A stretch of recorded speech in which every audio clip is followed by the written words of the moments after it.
Mahulaan mo kaya kung anong klasing karne itong ating niluluto? Chicken, pork, isda? Tingnan mo naman kung gaano kalutong ito. Ready ka na ba? Let's get it on! Isang bloke ng tokwa na ating tutuyuin. Kailangan nating tuyuin itong ating tokwa para pumasok yung ating mga pampalasa mamaya. Next step ay atin na itong hihiwain. Kailangan mahiwa natin ito ng manipis para talagang crispy ang kalalabasan niya kapag ito ay ating napirito na. So ganito siya kanipis. Set aside muna natin yan at ihanda natin yung ating pampalasa. Meron tayo ditong isang pork broth cube na ating ilalagay dito sa ating bowl. At bubuhusan natin ng mainit or kumukulong tubig para mabilis itong malusaw. So kumuha lang tayo ng pangdurog at pagkatapos ay atin na itong hahaluin hanggang sa ito ay talagang matunaw na. Kaya nga mainit na tubig yung ating ginamit dito. After that ay atin na itong ibubuhos dun sa ating mga tokwa. So ito na yung magpapalasa dito sa ating tokwa. Pork ang ginamit natin dito. So lasang pork yan. Kung gusto niyo ng chicken or beef or fish, yun ang gamitin ninyo.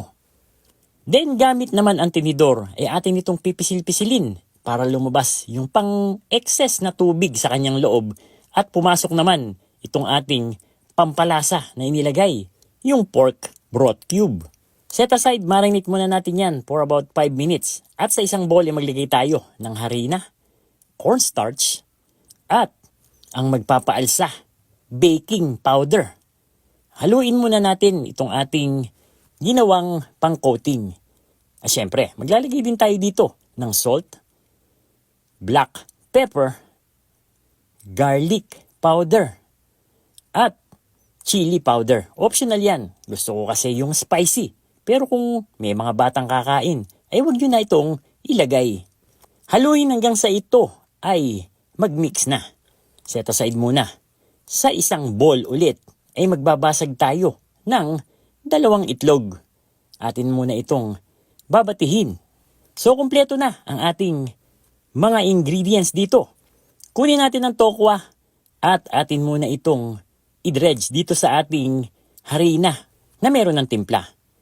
Dalhin dun sa itlog or sa egg wash.